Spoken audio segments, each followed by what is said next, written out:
Ապօրինի կերպով ձեռք բերված գույքի վերադարձի համակարգը արդեն իսկ գործում է լիարժեք կերպով։ Պետական եւ համայնքային շահերի պաշտպանության համակարգին զուգահեռ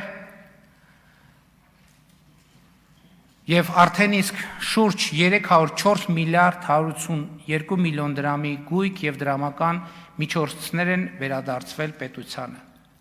Սրանից բացի Հայաստանի Հանրապետությունը մասնաբաժին ունի Զանգեզուրի պղնձամոլիբդենային կոմբինատում, Ամուլսարի նախագծում, Viva Armenia-ում։ Հազարավոր հեկտարներով հողեր,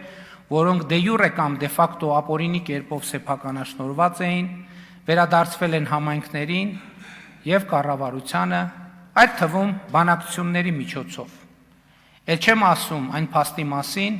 որ Հայաստանի Հանրապետության պետական բյուջեի եկամուտները 2017 թվականի համեմատ 2025 թվականի արդյունքներով ավելի քան կրկնապատկվել են, եւ այդ մուտքերի մեջ բացի տնտեսական աճը, էական դեր ունի ստվերի կրճատումը, որտեղ գեներացված ահռելի միջոցներ պետական բյուջեի փոխարեն հեղափոխությունից առաջ հոսում էին բոլորիս հայտնի մարդկանց գրպանները։ Կառավարության 2026-2031 թվականների գործունեության ծրագրում արձանագրված է մինչև 2031 թվականը